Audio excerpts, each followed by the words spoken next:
নারী প্রার্থী মনোনয়নে জুলাই সনদের প্রস্তাব মানেনি রাজনৈতিক দলগুলো। নির্বাচনে লড়বেন মাত্র ৬৫ জন। নেতৃত্ব গঠনের লড়াই বেশ কঠিন বলছেন বিশেষজ্ঞরা। এটা দুঃখজনক এবং এটা কোনোভাবে গ্রহণযোগ্য নয়। ভোটাররা রাজনৈতিক দলকে জিজ্ঞেস করা উচিত তারা কেন গিয়ে দূরে রাখতে। অনেক নারী আছে যারা মাঠে থাকে, আন্দোলনে থাকে, কিন্তু ঠিক তাদের আমরা সংসদে এই মুখগুলো আর পাই না।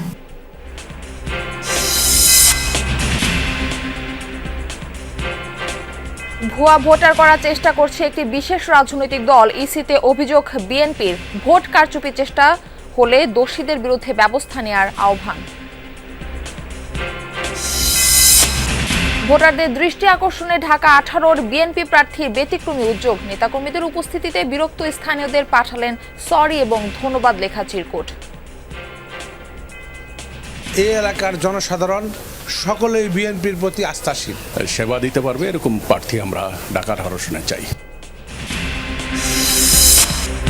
প্রস্তাবিত ক্ষুদ্র ঋণ ব্যাংকের নিয়ন্ত্রণ কেন্দ্রীয় ব্যাংককে দিতে চান অর্থ উপদেষ্টা। অভিজ্ঞতা থাকায় এমআর এর অধীনে রাখার মত বিশ্লেষকদের। জন্মের প্রায় 1.5 মাস পর 5 নবজাতককে নিয়ে হাসপাতাল থেকে বাড়ি ফিরলেন সুমন অ্যানি দম্পতি। দুজনের নাম রেখেছেন ওসমান হাদি ও আবরার ফাহাদ। যদি বাঁচিয়ে রাখে আল্লাহ যদি হায়াত দেয় তাহলে আমি ওসমান হাদির মতে গড়ে তুলতে চাই এবং ছোট ছেলের নাম রাখছি আবরার ফাহাদ। সবাই ভালো আছে এখন। আমার বাচ্চারা সুস্থ থাকে খেতে চায়।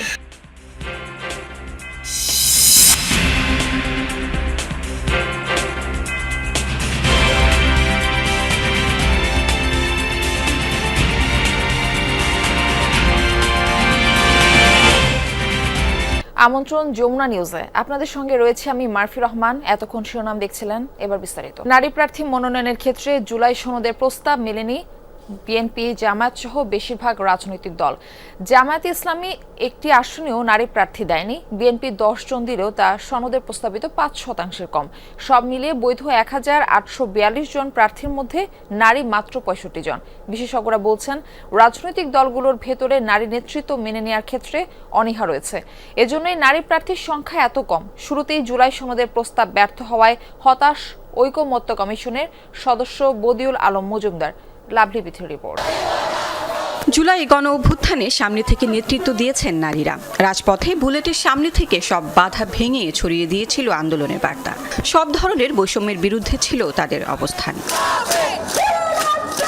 সেই আকাঙ্ক্ষায় জুলাই সনদ স্বাক্ষরের আগে সংসদে নারী প্রতিনিধিত্ব বাড়াতে আসন 50 থেকে 100 করার প্রস্তাব ছিল ঐকমত্য কমিশনের। বড় দুই দল সহ বেশিরভাগ দল আসন বৃদ্ধিতে একমত হলেও সরাসরি নির্বাচনে রাজি হয়নি। শেষ পর্যন্ত বিএনপি প্রস্তাব করে ত্রয়োদশ সংসদ নির্বাচনে দলগুলো 5% নারী প্রার্থী দিবে। এতে ইসলামপন্থী দলগুলোর অনীহা থাকলেও দ্বিমত রেখেই শেষ পর্যন্ত ঐকমত্য হয় দলগুলোয়। কিন্তু বাস্তবায়নের সময় একটি দলও মানেনি জুলাই সনদ। যাচাই বাছাইয়ে 1842 জনের মনোনয়নপত্র বৈধ হয়। এর মধ্যে নারী প্রার্থী মাত্র 65 জন। জামায়াতে ইসলামী একটি আসনেও নারী প্রার্থী দেয়নি। তাদের সমমনা সহ নিবন্ধিত 30টি দলের একই অবস্থা। আর বিএনপি 10 জন নারী প্রার্থী দিলেও তাদের প্রস্তাবিত 5% কম, 3.4%। এর বাইরে জাতীয় পার্টি ও বাসদ মার্ক্সবাদী 9 জন করে প্রার্থী দিয়েছে। জুলাই অভ্যুত্থানের তরুণদের গড়া দল এনসিপি দিয়েছে 3 জনকে। অন্য দলগুলোর মধ্যে সে সংখ্যা 1 থেকে 6। প্রত্যেকটা দলই চেষ্টা করেছে যে আমরা দেখেছি নারীদেরকে মনোনয়ন দেওয়ার, কিন্তু শুধুমাত্র আমরা দেখেছি কয়েকটি দল তারা একজনও নারী প্রার্থী মনোনয়ন দেয় নাই। এইটা আমরা মনে করি যে এটা অবশ্যই খুবই দুঃখজনক। প্রশাসনের কাছে সহযোগিতা চাই, আমার শেরপুরের সর্বসাধারণের কাছে সহযোগিতা চাই, কারণ আমরা নারীরা যতই সামনে আসার চেষ্টা করি না কেন সমাজ আমাদেরকে নানাভাবে বাধা দেয়। অফিস আদালত যেমন কাজ করে, আমরা সংসারে যেমন কাজ করি, তেমন রাজনীতির ক্ষেত্রে আমরা অনেকাংশে এগিয়ে যাব। দলগুলো নারী প্রার্থীর ক্ষেত্রে জুলাই সনদের প্রস্তাব আমলে না নেয় হতাশ ঐকমত্য কমিশনের সদস্য ও বিশেষজ্ঞরা। তাদের মতে বাংলাদেশের নির্বাচন নারী বান্ধব নয়। অতীতে বরং অনেক পুরোনো দিনে কিন্তু এর চাইতে বেশি নারীকে কে মনোনয়ন দেওয়া হয়েছে সংসদে। অনেক নারী আছে যারা মাঠে থাকে, আন্দোলনে থাকে, কিন্তু ঠিক তাদের আমরা সংসদে ওই মুখগুলো আর পাই না। নিরুৎসাহিত করে দেখা যায় পলিটিক্যাল পার্টিগুলো আমার দৃষ্টিতে, ঠিক যে জায়গাটা যে দল দুর্বল, যেখানে জিতে আসার সম্ভাবনা খুব কম, সেই জায়গাটা একটা নারীকে হয়তো মনোনয়ন দিয়ে দেয়। তো এটা দুঃখজনক এবং এটা কোনোভাবে গ্রহণযোগ্য নয়। ভোটাররা রাজনৈতিক দলকে জিজ্ঞেস করা উচিত তারা কেন গিয়ে দূরে রাখতো। এই প্রস্তাব ভিত্তিতে তারা যদি এই সিদ্ধান্ত নেয় তাহলে রাজনৈতিক দলগুলো তাদের অঙ্গীকার রক্ষা করতে তারা আরো যত্নবান হবে। প্রশ্ন উঠেছে, রাজনৈতিক সদিচ্ছা ছাড়া কি আদৌ এগোবে নারী নেতৃত্ব? লড়াইটা যে কঠিন সেটাই আবারও স্পষ্ট। লাভলি বিথি, যমুনা নিউজ, ঢাকা। একটি রাজনৈতিক দল ভোটারদের এনআইডি কার্ড ও বিকাশ নম্বর সংগ্রহ করছে, যা স্পষ্টতই ভুয়া ভোটার তৈরির অপচেষ্টা, এমন অভিযোগ করেছেন বিএনপি নেতা নজরুল ইসলাম খান। বিকেলে সিইসির সাথে বৈঠকে এই অভিযোগ করেন তিনি। পরে সাংবাদিকদের বলেন, আসন্ন নির্বাচনে দেশে যেন পোস্টাল ব্যালটের মতো ব্যালট ব্যবহার না করা হয় সে ব্যাপারে সিইসিকে আহ্বান জানানো হয়েছে। এদিকে প্রার্থীদের মনোনয়নপত্র নিয়ে রিটার্নিং কর্মকর্তাদের সিদ্ধান্তের বিরুদ্ধে চতুর্থ দিনের শুনানিতে 53টি আপিল মঞ্জুর হয়েছে। নির্বাচনের লেভেল প্লেইং ফিল্ড নিশ্চিত করতে ব্যর্থ হয়েছে নির্বাচন কমিশন, এমন অভিযোগ আপিলকারীদের। বিকেলে প্রধান নির্বাচন কমিশনার এএমএম নাসিরুদ্দিনের সাথে বৈঠক করে বিএনপির একটি প্রতিনিধি দল। ঘণ্টাব্যাপী বৈঠক শেষে সাংবাদিকদের সাথে কথা বলেন দলের স্থায়ী কমিটির সদস্য নজরুল ইসলাম খান। অভিযোগ করেন, একটি বিশেষ রাজনৈতিক দল ভোটারদের এনআইডি ও বিকাশ নম্বর সংগ্রহ করছে। এর নেপথ্য উদ্দেশ্য পরিষ্কার, ভুয়া ভোটার তৈরি ও অবৈধ আর্থিক লেনদেন করা। উদ্দেশ্য পরিষ্কার বোঝা যায় যে কেন তারা এটা করছে। আমরা বহু নির্বাচনে অংশগ্রহণ করেছি, কিন্তু কখনো এই ঘটনা ঘটে নাই, আর আসলে এটার কোনো প্রয়োজনও নাই। এটা নির্বাচনে ভুয়া ভোটার তৈরি করে তাদেরকে দিয়ে ভোট দেওয়ার চেষ্টা করার একটা ব্যাপার আছে, এবং তাদের বিকাশ নম্বর নেওয়ার অর্থ হলো যে কিছু অর্থ করি লেনদেনেরও সম্ভাবনা আমরা দেখছি। প্রবাসীদের কাছে পাঠানো পোস্টাল ব্যালট পেপারে উদ্দেশ্যমূলকভাবে একটি রাজনৈতিক দলের নাম ও প্রতীক আগে দেওয়া হয়েছে। ইসি বিষয়টি খেয়াল করেনি বলেও শঙ্কা প্রকাশ করেন তিনি। বর্ণমালা অনুসারে ব্যালট সাজানো হয়নি বলেও অভিযোগ তার, যার কারণে বিশেষ কয়েকটি রাজনৈতিক দলের নাম আগে চলে এসেছে। এটা খুব উদ্দেশ্যমূলকভাবে দেশের কয়েকটি রাজনৈতিক দল তাদের নাম এবং প্রতীকটা প্রথম লাইনে দেওয়া হয়েছে, অথচ বিএনপির নাম এবং প্রতীক ঠিক মাঝখানে দেওয়া হয়েছে, যেটা ভাঁজ করলে কাগজটা এটা ভালো করে নজরেই পড়বে না। যারা আসলে ভেতরে কাজটা করেছে সম্ভবত তারা এটা কোনো উদ্দেশ্য নিয়েই করেছে। অনুরোধ করেছি যে বিদেশে যে ব্যালট পেপারগুলো পাঠানো হয়েছে সময় থাকলে সেটাও সংশোধন করা, এই কৌশল যেন দেশের ভিতরে পোস্টাল ব্যালটে কার্যকর করা না হয়। এদিকে 5 দিনব্যাপী সংক্ষুব্ধ ব্যক্তিদের আপিল আবেদন কার্যক্রম শেষে শুরু হয়েছে শুনানি। সিদ্ধান্ত জানতে সকাল থেকেই ইসিতে ভিড় করেন আপিলকারী প্রার্থীরা। চতুর্থ দিনের শুনানিতে 53 জনের আপিল মঞ্জুর করেছে ইসি, আর নানা কারণে 15 জনের আপিল নামঞ্জুর করা হয়েছে। এছাড়া আপিলের বিরুদ্ধে 2টি আপিল নামঞ্জুর করা হয়েছে। ইসির নিরপেক্ষতা ও লেভেল প্লেইং ফিল্ড নিয়ে প্রশ্ন তোলেন আপিলকারীরা। নিরাপত্তা নিশ্চিতে মাঠ প্রশাসনের তৎপরতা বাড়ানোর দাবিও তাদের। 61 বছর বয়সে আমি মনে হয় আর কোনোদিন নির্বাচন করতে পারবো না, কিন্তু দুর্ভাগ্য আমার এই কমিশন কেন আমাকে দিল না তা আমি জানি না। আমরা কমিশনের কাছে কৃতজ্ঞ যে তারা অত্যন্ত দক্ষতার সাথে, সততার সাথে আইন মেনে আবেদনগুলো করছে, এবং আমরা মনে করি তারা যথেষ্ট সফট থেকে চেষ্টা করছে। নামঞ্জুর হওয়া আপিলকারীদের দাবি, তাদের সাথে বৈষম্য হয়েছে।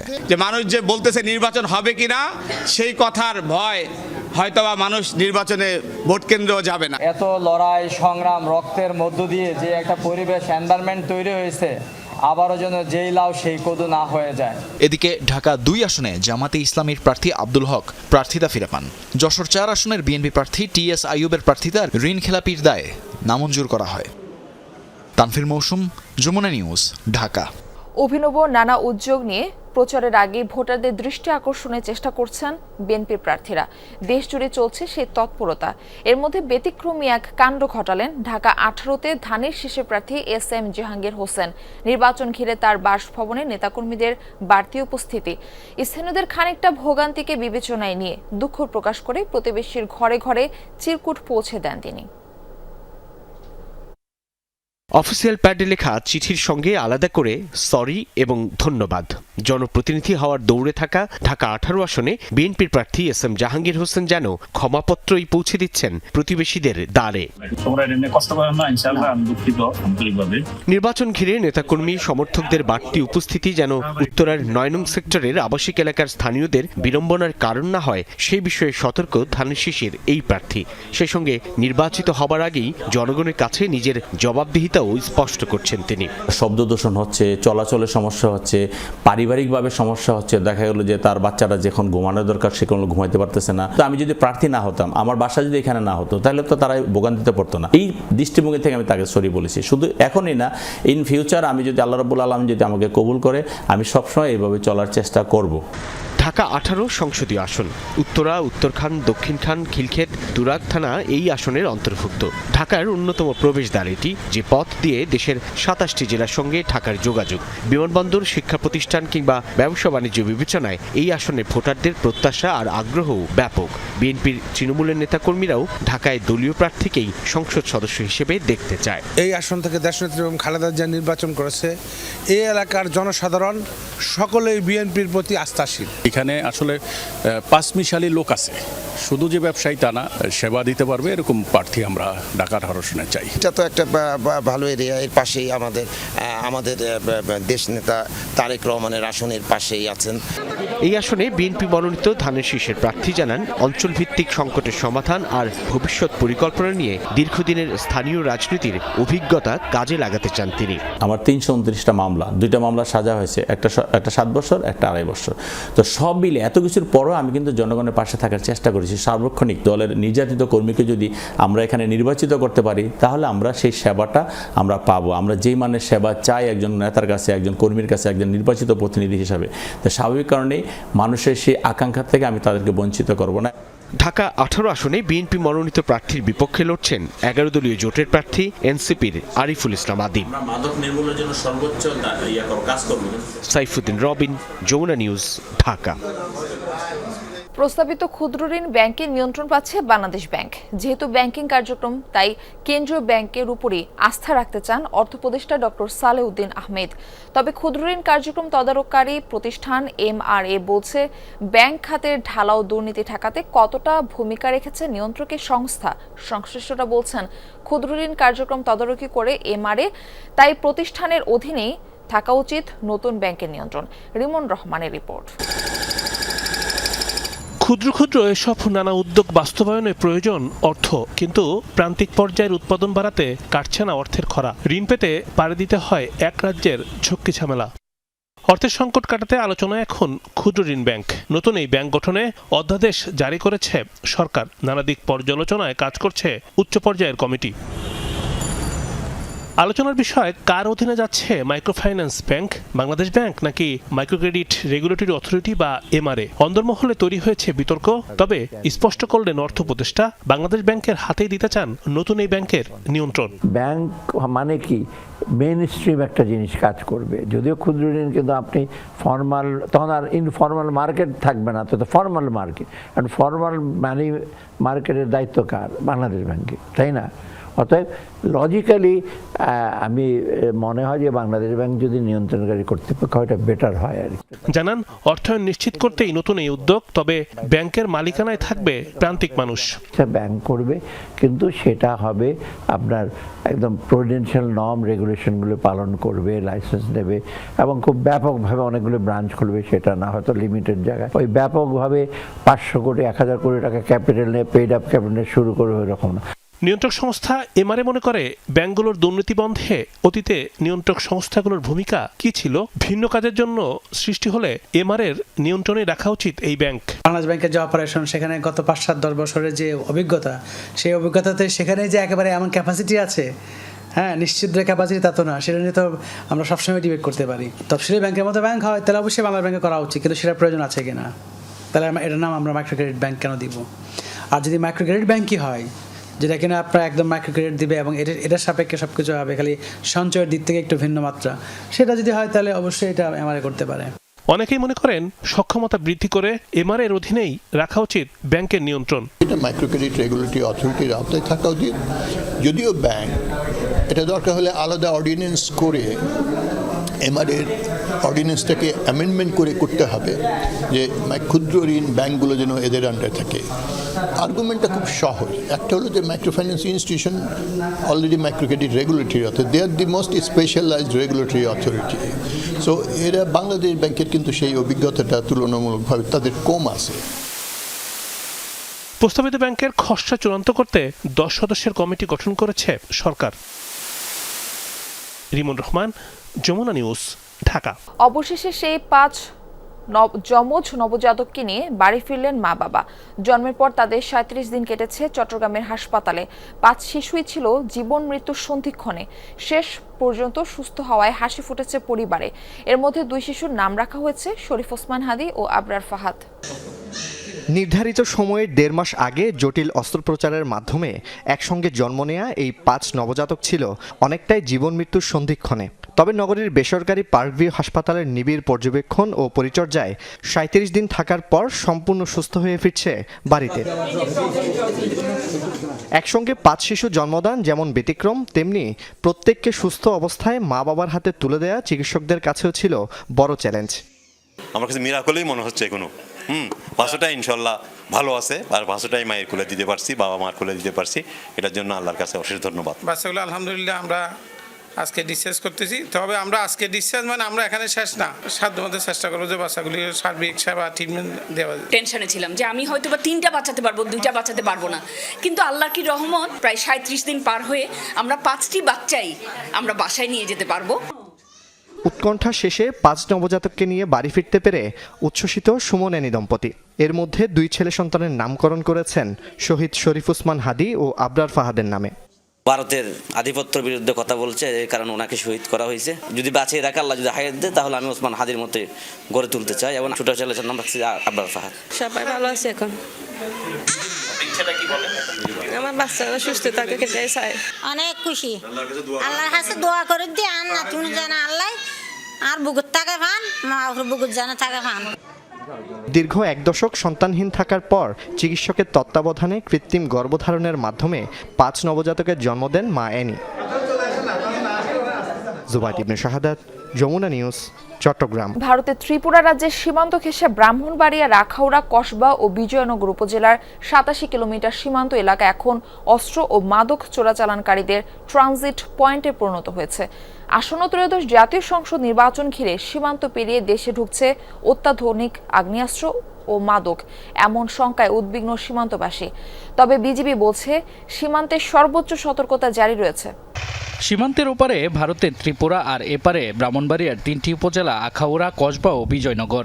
এই 3 উপজেলার সীমান্ত পথ দীর্ঘদিন ধরে মাদক ও অস্ত্র চোরাচালানের রুট হিসেবে পরিচিত। স্থানীয়দের দাবি, নির্বাচন যত ঘনিয়ে আসছে ততই বাড়ছে আতঙ্ক। সীমান্ত পেরিয়ে দেশে ঢুকছে বিভিন্ন ধরনের মাদক ও আধুনিক আগ্নেয়াস্ত্র। নির্বাচন সুস্থ হতে গেলে আমাদের যে বর্ডার গায়ে অবরত মাদক চোরাচালান এগুলো হইতেছে, এগুলারে যে কোনো প্রকারে মানে আমাদের বর্ডার বিজিবি আরো স্ট্রং করার দরকার। বর্তমান যে আইন শৃঙ্খলা পরিস্থিতি আছে, আমরা সাধারণ মানুষ হিসাবে এই পরিস্থিতির জন্য আমরা নিজের উদ্বিগ্ন। মাদক যদি কেউ আসক্ত হয়, তার হাতে অস্ত্র চলে আসবে, এটাই স্বাভাবিক। সাম্প্রতিক সময়ে সন্ত্রাসীদের গুলিতে প্রাণ গেছে 3 জনের, আহত হয়েছেন অনেকেই। অবৈধ অস্ত্রের দাপটে আতঙ্কিত সীমান্তবর্তী সাধারণ মানুষ। ব্রাহ্মণবাড়িয়া 3 জনকে গুলি করে মারা হয়েছে, একাধিক আহত। এই গুলি পাইছে কই, গোলা বারুদ পাইছে কই? এই যে বর্ডার দিয়ে তো নামছে, ত্রিপুরা থেকে গোলা বারুদ অস্ত্র আসতেছে, বাংলাদেশ থেকে গল যাইতেছে, মাদক নামতেছে। যেভাবে অস্ত্রের জনজনানি এবং খুন খারাপই হচ্ছে, আগামী ত্রয়োদশ নির্বাচন শঙ্কা প্রকাশ করছে। আবার যদি এটা তো বন্ধ না করলে এটা নিরাপত্তা হইব কেমনে? বিজিবি বলছে নির্বাচন ঘিরে সীমান্তে বাড়ানো হয়েছে নজরদারি। সুলতানপুরের 60 বিজিবি ব্যাটালিয়ন ও সরাইলে 25 বিজিবি ব্যাটালিয়ন যৌথভাবে কাজ করছে চোরাচালান ঠেকাতে। বিশেষভাবে আমরা আমাদের টহল এটা জোরদার করেছি, বৃদ্ধি করেছি। আগে আমাদের যে পরিমাণ ট্রুপস ডিপ্লয় থাকতো, এখন তার থেকে অনেক জায়গায় দ্বিগুণ, কোনো জায়গায় 3 গুণ ডিপ্লয় করেছি, যেন বিভিন্ন নাশকতাকারী যারা দেশের ভেতরে করবে তারা যেন সীমান্ত পাড়ি দিয়ে না যেতে পারে, বা সীমান্ত থেকে এরকম কেউ কোনো কিছু এসে না করতে পারে। বিজিবির তথ্য মতে গত 1 বছরে ব্রাহ্মণবাড়িয়ার সীমান্ত থেকে 250 কোটি টাকার বেশি মাদক ও চোরাচালানি পণ্য জব্দ করা হয়েছে। ত্রয়োদশ জাতীয় সংসদ নির্বাচন যেন কোনোভাবেই কোনো প্রকার সমস্যার সম্মুখীন না হয় সেক্ষেত্রে আমরা আমাদের টহল কার্যক্রম জোরদার করেছি। আমার যে 49 কিলোমিটার সীমান্ত রয়েছে এদিক দিয়ে এখন পর্যন্ত কোনো প্রকার অস্ত্র ঢোকেনি। সীমান্তে বিজিবির টহল ও গোয়েন্দা নজরদারি বৃদ্ধি করা হলেও স্থানীয়দের দাবি আরও কঠোর ব্যবস্থা না নিলে নির্বাচনের আগে পরিস্থিতি অস্থিতিশীল হয়ে উঠতে পারে। শামস তাবরিজ উচ্ছ্বাস, যমুনা নিউজ। শীতেলে চুয়াডাঙ্গার ঐতিহ্যবাহী খেজুরের গুড়ের হাটে প্রাণ ফেরে। কুয়াশাচ্ছন্ন ভোরে বাতাসে মিশে থাকে খেজুরের রসের মিষ্টি ঘ্রাণ। সপ্তাহের দুদিনে এই হাটে বিক্রি হয় কোটি টাকার। ৩০০ বছরের ইতিহাসের এই হাটে খাঁটি খেজুরের গুড়ের সাথে আছে ভেজালের ছায়াও। আসল গুড় চেনাই যেন এখন বড় দায়। কথিত আছে মোগল আমল থেকেই শীতের নির্দিষ্ট সময়ে চুয়াডাঙ্গার সরোজগঞ্জ হাই স্কুল মাঠে বসত খেজুরের গুড়ের হাট। তখনকার দিনে গুড় তৈরি হতো খাঁটি রস থেকে, কোনো রং কিংবা রাসায়নিক পদার্থ ছাড়াই। এই ঐতিহ্যই বয়ে এনেছিল প্রজন্মের পর প্রজন্ম। আগের দিন রাতে চুলায় জাল দেওয়া রস থেকে ঘন হওয়া পাটালি, ঝোলা বা দানাদার গুড়ের দেখা মেলে পরদিন সকালে। মূলত ভোরের আলো ফোটার আগেই শুরু হয় হাটের কর্মযজ্ঞ। তবে সময়ের সঙ্গে এসেছে নতুন চ্যালেঞ্জ। খেজুর গাছের সংখ্যা কমছে, চাহিদা বাড়ছে। সেই ফাঁকে ঢুকে পড়ছে ভেজাল গুড়। বিশাল এই গুড়ের হাটে বিপুল পরিমাণ গুড়, ভেজাল নাকি নির্ভেজাল সেটি চেনাই বড় দায়। এবং ভেজাল নির্ভেজাল চেনাইয়ের বড় একটি উপায় হচ্ছে কাঠি, অর্থাৎ এই ভারের মধ্যে কাঠি দিয়ে পরীক্ষা করা হয় গুড়টি ভেজাল নাকি নির্ভেজাল। খালি গুড় নিয়ে আসলেও ব্যাপারে নিতে চাই না, এই কারণে হালকা পাতলা চিনি দেয়। রং যেটা সাদা সেটা একটু আপনার একটু চিনি থাকে, আর যেটা লাল সেটা চিনি কম থাকে। এটা যে হাট মালিকরা একটা ভালো একটা ব্যবস্থা করে দিত যে মানে আসল চিনার জন্য, তাহলে আমাদের দুর্যোগে আসলে আমরা নিশ্চিত একটা ভালো গুড় পাইতাম।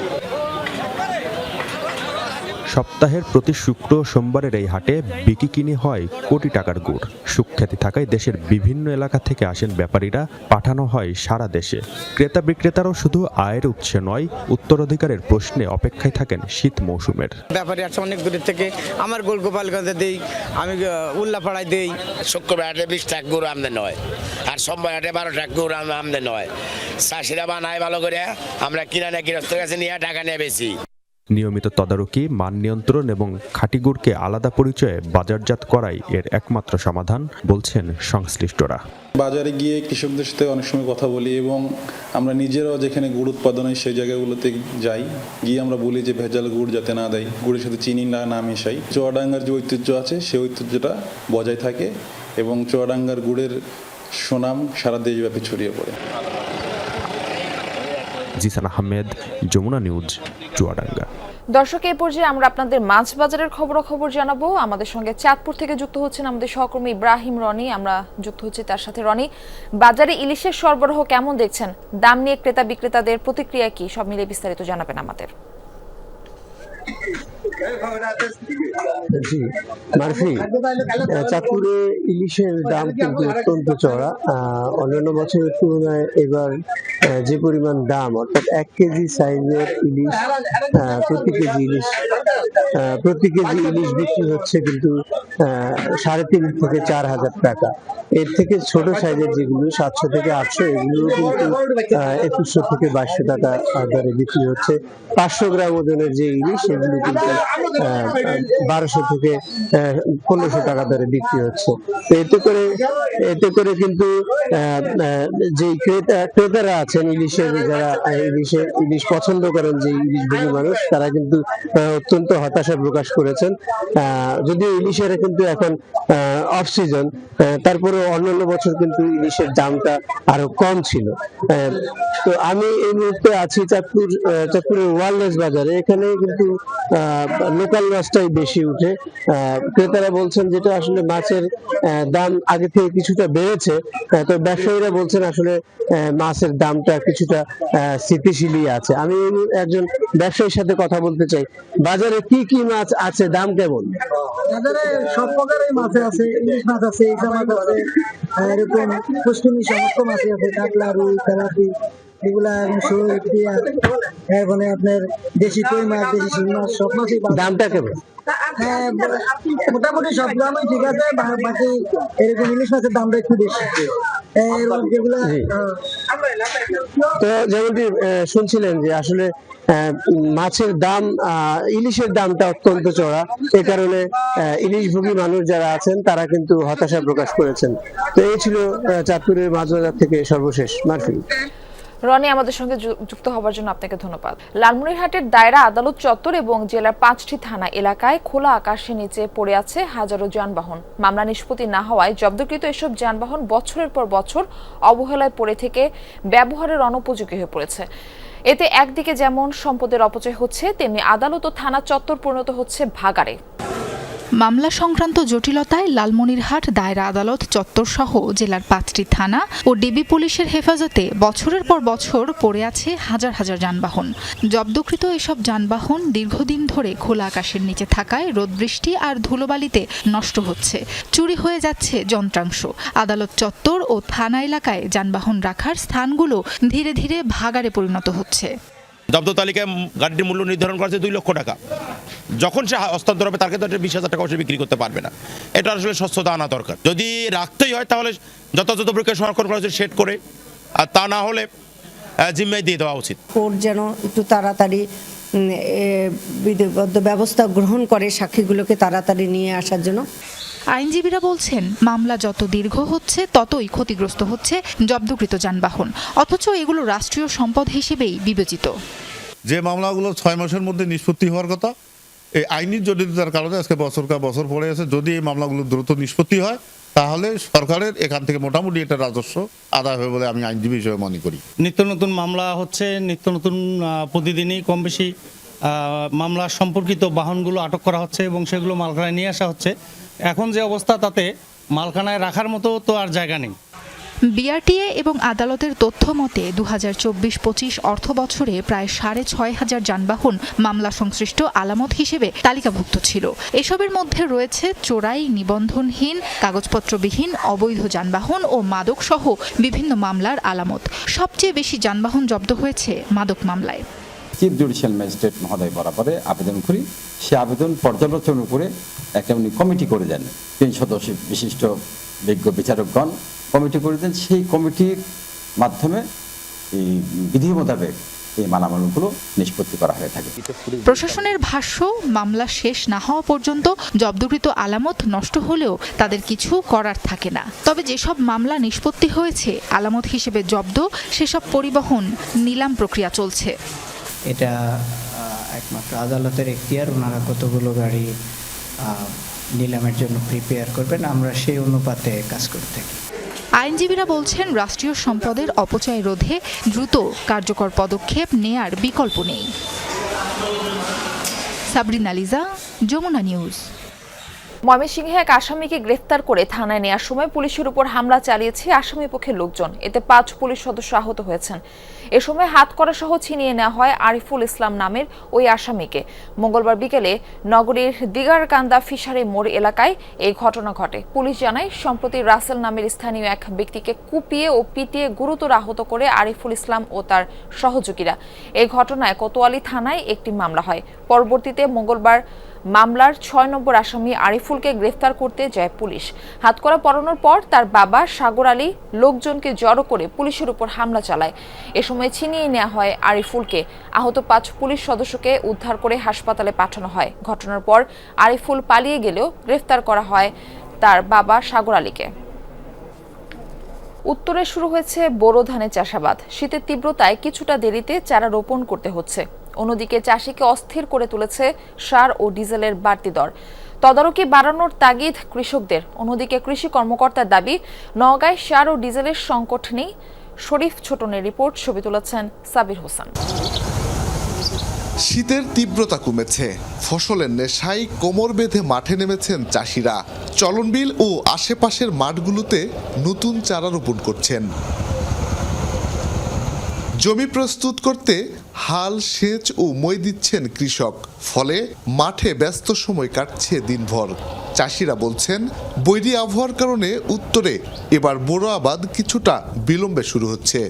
আমাদের 5 বিঘা 7 বিঘা মাটি হবে, অনেকের হয়তো আমরা লেটে ফেলছি। লেটে ফেলার কারণেই আমাদের বীজটা অনেকটা নষ্ট হয়ে গেছে। কুয়াশার কারণে চারা ভালো মতো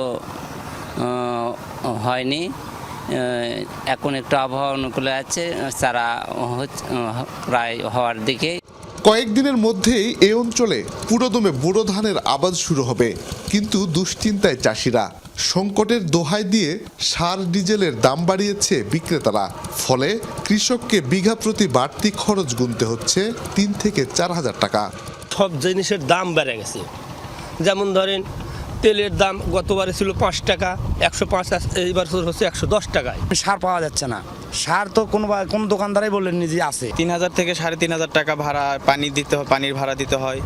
তারপরে আপনার এই কাদা জমি চাষ করার জন্য পাওয়ার টিলারের ভাড়া প্রতি বিঘা ৩০০ টাকা। ভুট্টার সময় ডিএপির ক্রাইসিস ছিল, এখন বর্তমান টিএসপির ক্রাইসিস, টিএসপির পটাশ।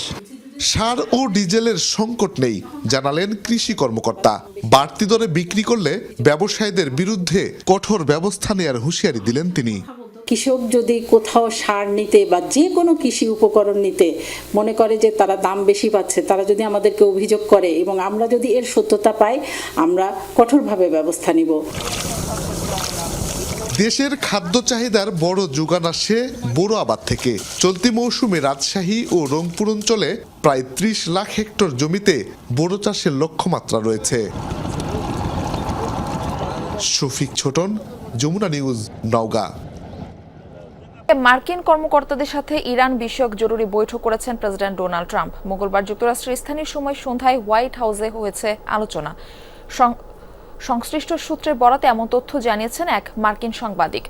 এক্স হ্যান্ডেলে দেয়া বার্তায় বলেন, ডেট্রয়েট থেকে রাজধানীর ওয়াশিংটনে ফিরে বৈঠক করেন ট্রাম্প। এতে সভাপতিত্ব করেন যুক্তরাষ্ট্রের ভাইস প্রেসিডেন্ট জেডি ভ্যান্স। আলোচনায় উপস্থিত ছিলেন জাতীয় নিরাপত্তা টিমের শীর্ষ কর্মকর্তারা। সভায় ইরানের সার্বিক পরিস্থিতি নিয়ে অবগত করা হয় ট্রাম্পকে।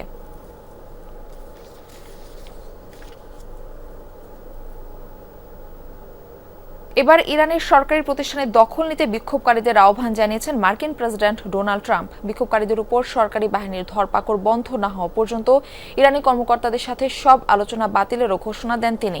এ সময় ট্রুথ সোশ্যালে দেয়া পোস্টটিতে তিনি বিক্ষোভকারীদের আন্দোলন চালিয়ে যাওয়ার আহ্বান জানান। বলেন, যে কোনো মুহূর্তে সাহায্য আসছে।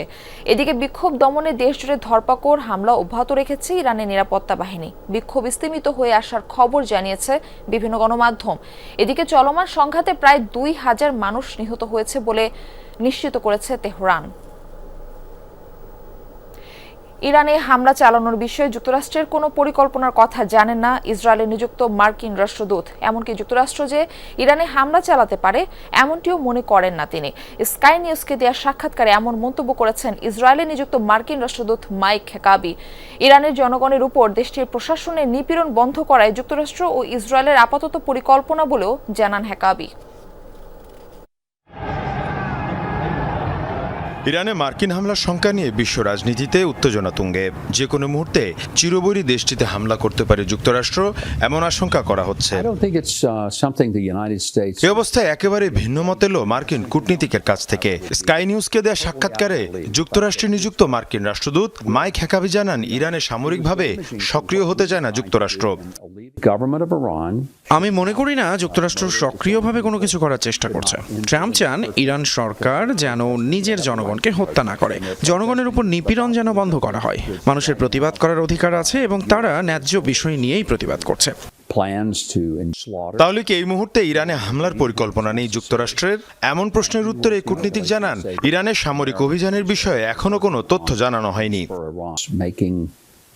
যুক্তরাষ্ট্র সামরিক অভিযান চালাবে ইরানে, এই ইস্যুতে এই মুহূর্তে আমি কোনো তথ্য পাচ্ছি না। ওয়াশিংটন যদি সিদ্ধান্ত পরিবর্তন করে নিশ্চয়ই আমাদের সবাইকে জানাবে।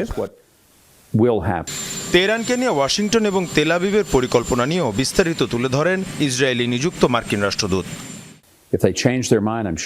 যুক্তরাষ্ট্র ও ইসরায়েল ইরানকে নিয়ে পরিকল্পিতভাবে আগাচ্ছে এমনটা বলা ভুল হবে। আমরা যা করছি তা হলো ইরানের জনগণ কি করছে তা পর্যালোচনা।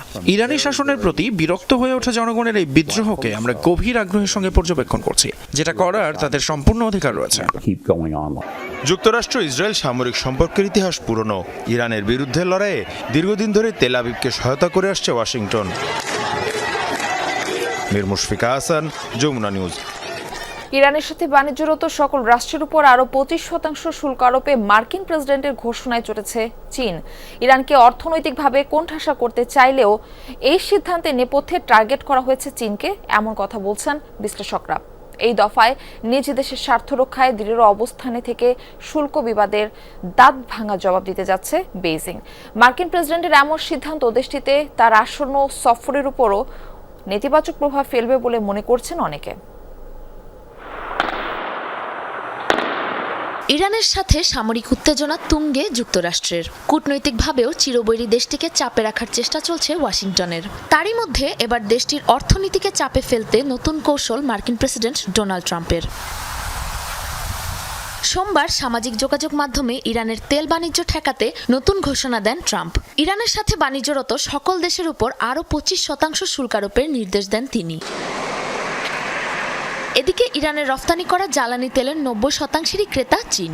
2024-25 সালের হিসেব অনুযায়ী ইরান থেকে দিনে গড়ে প্রায় 14 লাখ ব্যারেল পর্যন্ত তেল আমদানি করেছে চীন, যা হিসেবে দেশটির মোট তেল আমদানির 13%-এরও বেশি। তাই ট্রাম্পের এই সিদ্ধান্তের ঘোষণায় চটেছে বেইজিং।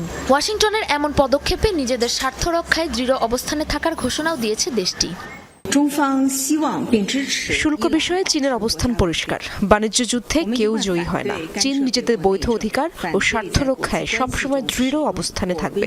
আমরা সবসময় অন্য দেশের অভ্যন্তরীণ বিষয়ে হস্তক্ষেপ ও আন্তর্জাতিক সম্পর্কের জেরে কোনো দেশের উপর শক্তি প্রয়োগের হুমকির বিরোধিতা করে এসেছি। ইরানের পরিস্থিতি আমরা পর্যবেক্ষণ করেছি এবং জনগণের সুরক্ষায় সময় মতো প্রয়োজনীয় সকল ব্যবস্থাই নেওয়া হবে।